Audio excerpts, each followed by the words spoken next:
Assalamualaikum warahmatullahi wabarakatuh. Bismillahirrahmanirrahim. Alhamdulillahirabbil alamin. Wassallallahu ala sayyidina Muhammadin wa alihi wa sahbihi ajma'in. Allahumma rabbi shrah li sadri wa yassir li amri wa hlul 'uqdatam min lisani yafqahu qawli.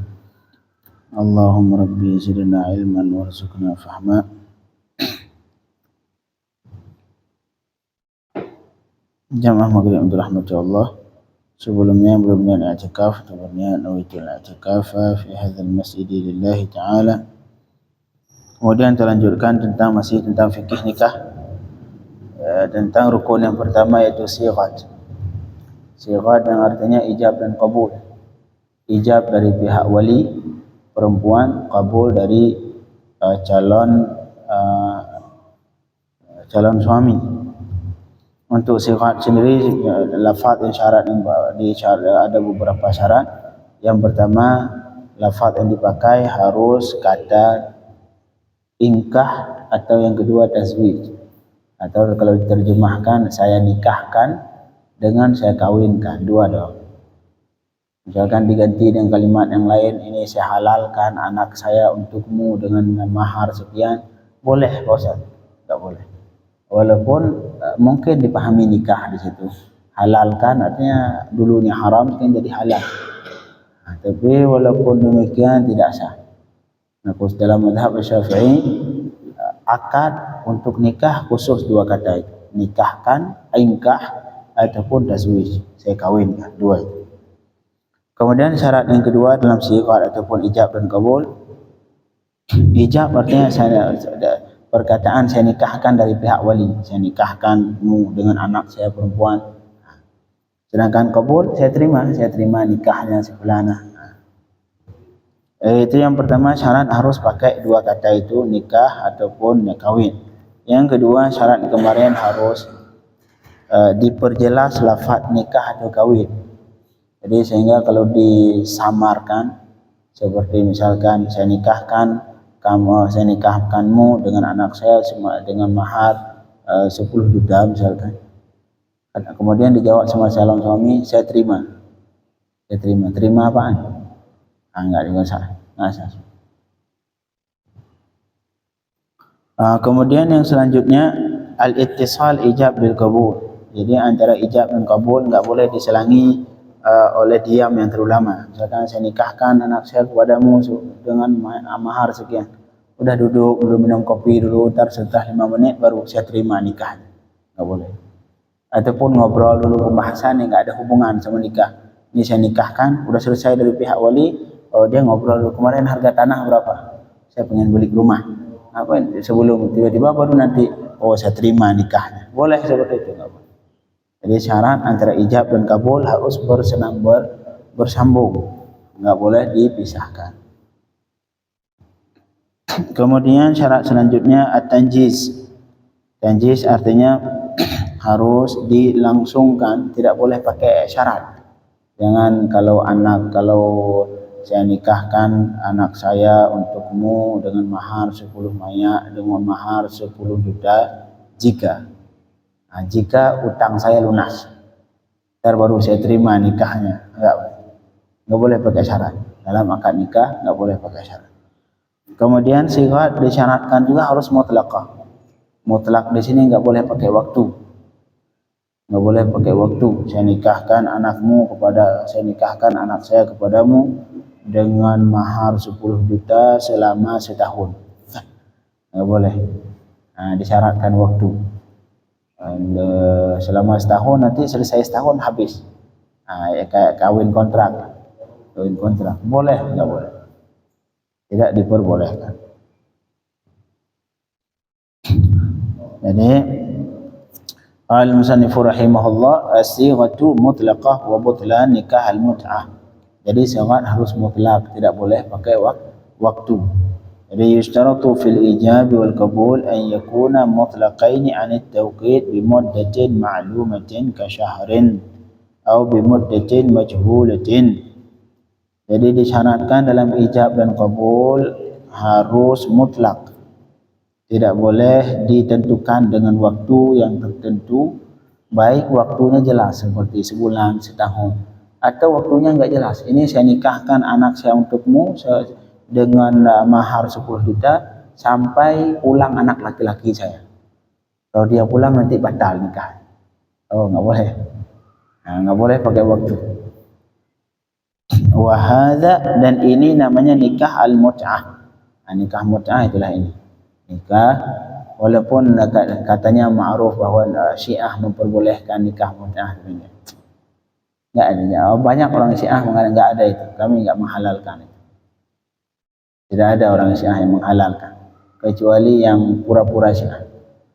Nah, di kalangan Syiah itu ada sebagian yang perusak. Sama seperti Sunni juga. Sunni banyak yang perusak, yang mengklaim dirinya Sunni seperti Wahabi, mengklaimnya Sunni tapi perusak. Sama persis di kalangan Syiah ada juga yang Syiah yang perusak. Seperti misalkan yang ma'ruf kita dengar Syiah menghina sahabat, menghina Sayyidatuna Aisyah. Enggak ada itu Sunni. Termasuk Syekh Ali Khamenei, itu petinggi Iran sekarang. Yang petinggi Iran sekarang, beliau mengatakan haram. Fatwa beliau haram menghina sahabat, haram menghina Abu Bakar, haram menghina Sayyidatuna Aisyah. Itu petingginya Syiah. Nah, yang digembor-gemborkan yang di media untuk cuma satu tujuan, untuk menghancurkan, untuk terjadi perpecahan antara umat Islam. Mereka Muslim, kita Muslim, mereka Muslim, cuma beda cara berijtihad.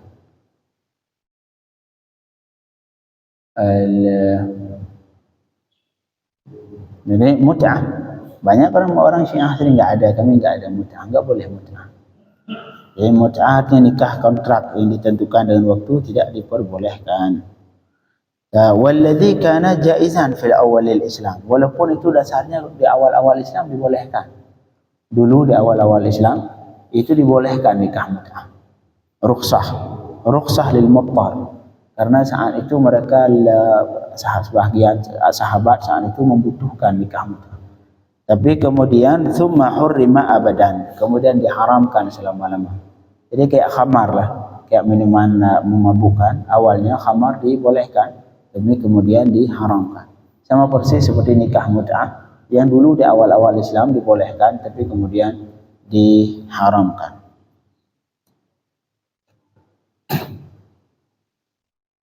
Wa kana Ibnu Abbas radhiyallahu anhu yadhhab ila jawazihi. Begitu juga Sayyidina Ibnu Abbas radhiyallahu anhu, di awal-awal beliau berpendapat boleh nikah mut'ah, tapi kemudian beliau merujuk dari pendapatnya, enggak boleh nikah mut'ah. Jadi di awal-awal beliau sempat berpendapat bahwa nikah mut'ah dibolehkan, tapi kemudian beliau merujuk kembali dari pendapatnya.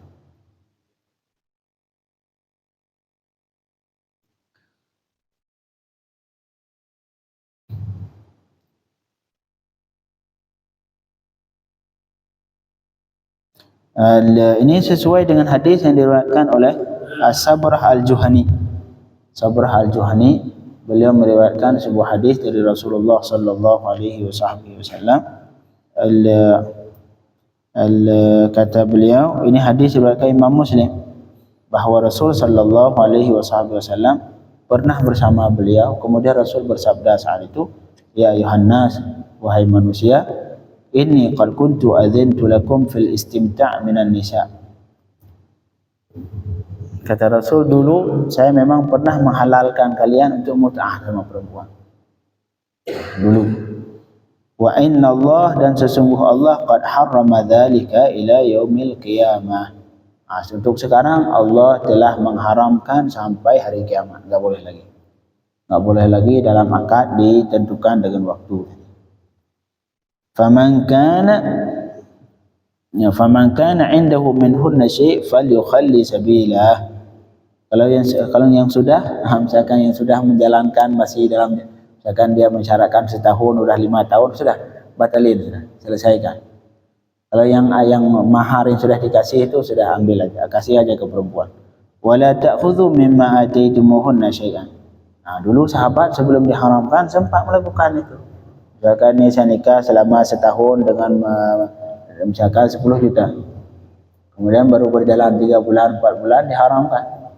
Sudah, kata Rasul, siapa saja yang sedang berjalan seperti itu sudah batalin, selesaikan. Kemudian mahar yang sudah dikasih 10 juta, sudahlah, jangan ambil lagi. Biar dikasih aja ke perempuan. Jangan ambil lagi mahar yang sudah diberikan. La ilaha illallah. Ini namanya nikah mut'ah batal. Tidak dibolehkan. Kemudian yang selanjutnya nikah syighar. Ada namanya nikah syighar. Ini adat jahiliyah dulu. Nikah syighar artinya wa huwa yuzawwiju ar-rajul ibnatah aw ukhtah min rajulin ala yuzawwijuhu dzalika ibnatah aw ukhtah wa yakunu bud'u kulli wahidatin minhuma sadaqan lil ukhra. La ilaha illallah Muhammadur Rasulullah. Ini kegiatan, ini bagian dari sebagian akad nikah di zaman jahiliyah. Akad namanya nikah syighar. Nikah syighar artinya ada satu laki-laki, dia punya adik atau punya anak perempuan. Dia punya adik perempuan atau punya anak perempuan atau kakak perempuan, siapapun, pokoknya perempuan dari kerabatnya, anaknya, adiknya. Kemudian dia punya kawan laki-laki dan dia laki-laki ini punya yang sama, punya adik atau punya anak perempuan. Kemudian mereka akad ini dua. Akad. Katanya saya nikahkan anak saya untukmu dengan syarat kamu nikahkan anakmu untukku. Oh, balik tukeran. Dan kemudian dengan mahar, ya itulah, dengan mahar anakmu jadi mahar buat saya, anak saya jadi mahar untukmu. Ini cara nikah syighar namanya, tidak diperbolehkan. Jadi saya nikahkan anak saya untukmu dengan syarat kamu menikahkan anakmu untukku, dan mahar saya itulah anakmu, mahar saya yang saya berikan itulah anak saya, sedangkan kamu juga anakmu jadi mahar. Jadi tukaran boleh. Itu dulu di haji jahiliyah seperti itu. Jadi perempuan itu enggak ada harga di zaman jahiliyah, diperjualbelikan. Tapi alhamdulillah datang Islam tidak diperbolehkan. Namanya nikah syighar. Jadi dua orang laki-laki yang memiliki misalkan punya adik atau kakak. Ini saya nikahkan kamu dengan kakak saya dengan mahar, kamu nikahkan kepadaku kakak kamu. Ntar saya terima nikah dengan syarat saya menikahkan adik saya kepadamu. Ini tidak diperbolehkan. Syighar tidak diperbolehkan dalam Islam.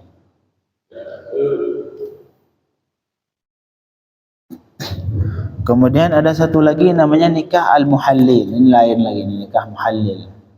Nikah muhallil wa huwa an yankihaha ala annahu in wati'aha fala nikaha bainahuma. La ilaha illallah. Jadi nikah muhallil artinya seseorang menikah tapi disyaratkan ketika ketika berhubungan maka tertalak ketika ikut langsung. Jadi saya nikahkan anak saya kepadamu dengan mahar 10 juta dengan syarat. Dengan syarat kalau kamu berhubungan dengan dia maka dia itu tertalak. Kalau kamu berhubungan dengan dia maka kamu itu dia tertalak.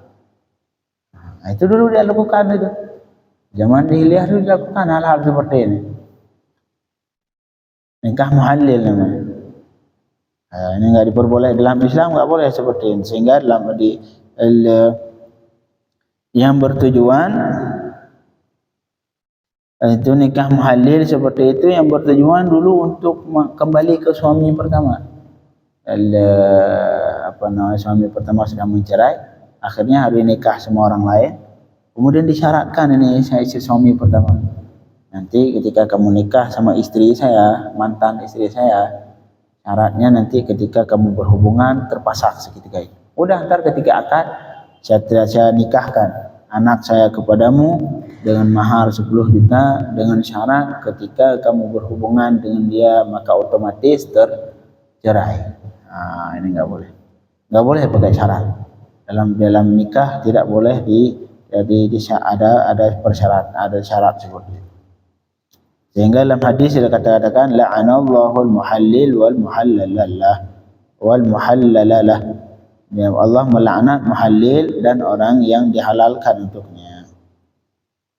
Ini semua adalah tentang sigat nikah. Jadi yang terakhir sigat harus mutlak, enggak boleh pakai waktu, enggak boleh pakai syarat, sehingga nikah sigar tidak boleh, nikah muhallil tidak boleh. Adapun rukun yang kedua, rukun yang pertama sigat.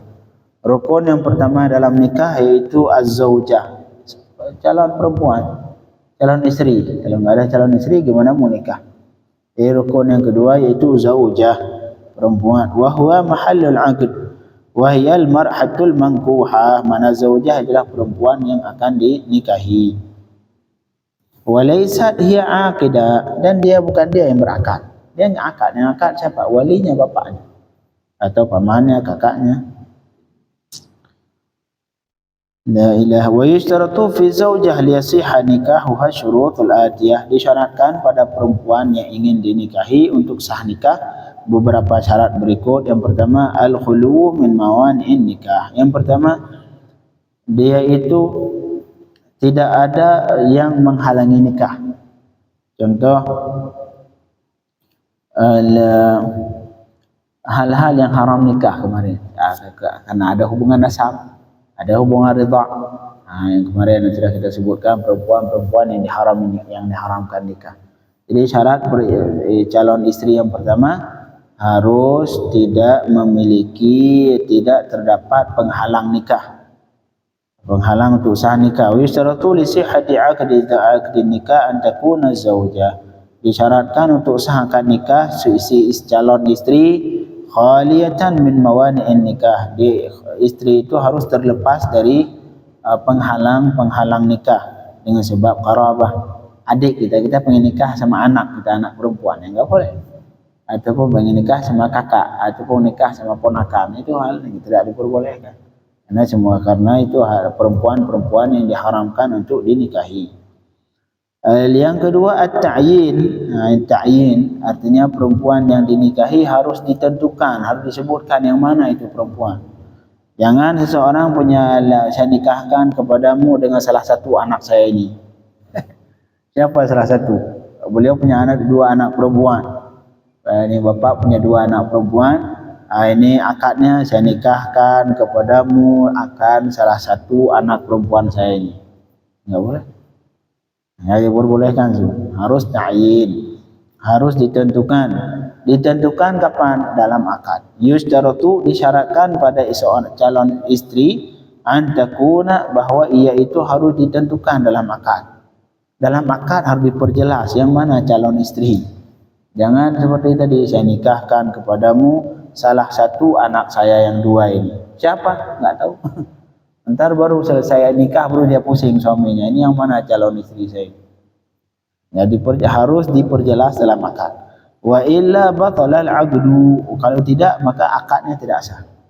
Cara perjelas bisa dengan disebutkan nama. Ini saya nikahkan kepadamu anak saya yang bernama si fulanah, bernama misalkan Aminah, boleh. Pokoknya harus ta'yin. Fawajaba ta'yinuha fil 'aqdi, sehingga wajib menentukan dalam akad. Perempuannya tentukan dalam akad. Cuman cara menentukannya adalah bil ismi, dengan disebutkan nama. Saya nikahkan kepadamu anak saya yang bernama si fulan. Atau dengan isyarah, saya nikahkan kepadamu anak saya yang ini. Sudah. Ada tunjuk sudah. Atau boleh juga dengan sifat. Saya misalkan beliau punya dua anak perempuan, satu kakak, satu adik. Saya nikahkan kepadamu anak saya yang perempuan si kakak. Jadi si kakak. Itu cara menentukannya dengan disebutkan sifatnya. Adapun kalau berkata zawajtuka ihda banati, saya nikahkan kepadamu salah satu dari anak perempuan. Beliau ada 3 anak perempuan, saya nikahkan untukmu salah satu dari 3 anak perempuan. Enggak ditentukan yang mana itu anak perempuan, enggak sah. Lam yasih al-'aqdu. Beda halnya kalau beliau punya anak perempuan satu-satunya, satu doang anak perempuan. Itu enggak perlu disebutkan nama, cukup dengan saya nikahkan kepadamu anak saya yang perempuan. Karena memang enggak ada anak yang lain, cuma satu tu. Itu boleh. Dibolehkan. Kemudian apakah perempuan harus dilihat ketika akad? Tidak. Enggak harus perempuan hadir di depan akad. Enggak harus. Wala yustaratu ru'yatu laha qabla al-'aqdi au 'inda al-'aqdi, dan tidak disyaratkan untuk melihat ke perempuan, ke calon isteri.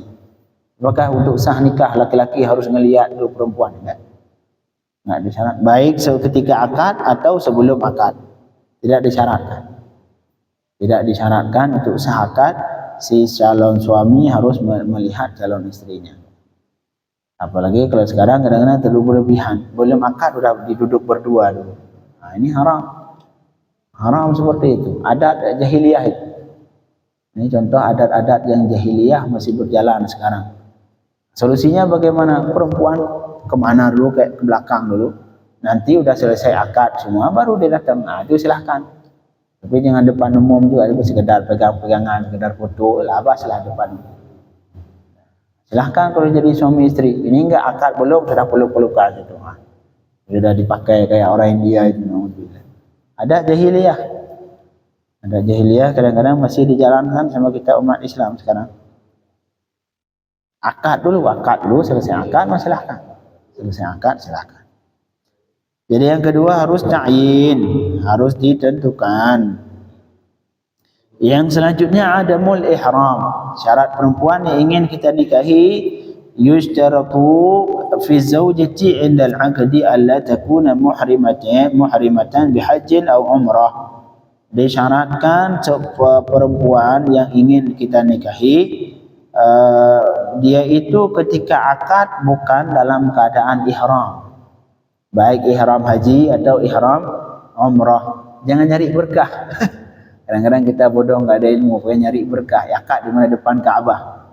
Ntar kita lagi tawaf, habis tawaf akad. Enggak boleh, sedang ihram umrah. Enggak boleh akad.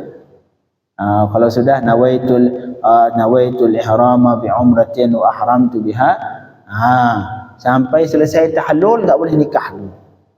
Nanti udah tahallul, udah potong rambut, udah selesai semua tahallul, silahkan nikah. Jangan nyari berkah, biar kita ntar nikahnya sambil umrah. Nikahnya sambil umrah. Jadi selesai tawaf, belum cukur, belum sa'i, masih ihram, itu berkah katanya. Biar berkah. Kita akad depan Ka'bah, habis tawaf langsung nikah. Oh, haram, enggak boleh. Enggak sah nikah. Tidak sah nikah jika perempuannya sedang dalam keadaan ihram, baik ihram haji ataupun ihram umrah. Solusinya kalau sedang umrah, selesaikan umrah dulu sampai tahallul, silahkan. Begitu juga haji. Kalau haji selesaikan semua dulu haji sampai tahallul tsani, ntar baru silahkan nikah. La ilaha illallah.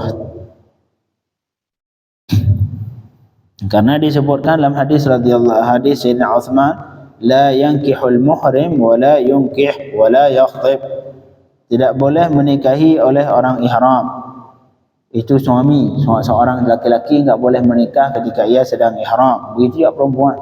Wa la yunkih, dan seorang wali, bapak kita sedang ihram, juga enggak boleh menikahkan anaknya dulu, selesaikan ihram dulu. Wa la yakhtib, dan juga tidak boleh dia melamar. Enggak boleh sampai ngelamar, enggak boleh. Jangan melamar perempuan dulu ketika sedang ihram. Tahan dulu, selesai tahallul baru lamar.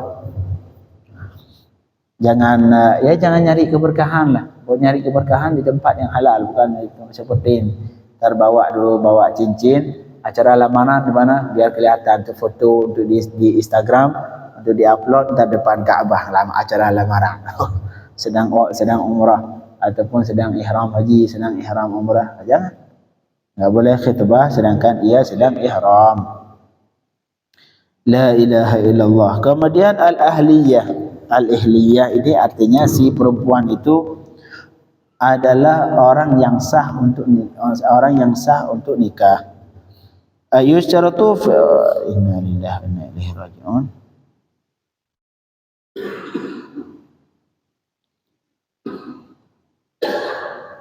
Sudah selesai. Ini yang 3 syarat. Jadi yang pertama, Yang pertama, istri untuk perempuan tidak ada penghalang nikah. Yang kedua, perempuan itu harus dita'yin, harus ditentukan ketika akad. Yang terakhir, tidak sedang dalam keadaan ihram, tidak dalam keadaan ihram.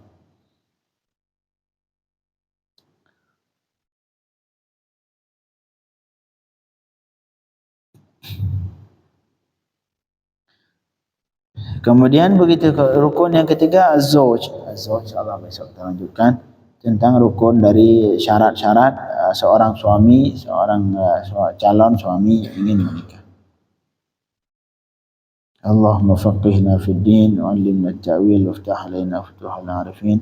Wa sallallahu ala sayyidina Muhammadin wa alihi wa sahbihi wasallam. Walhamdulillahi rabbil alamin.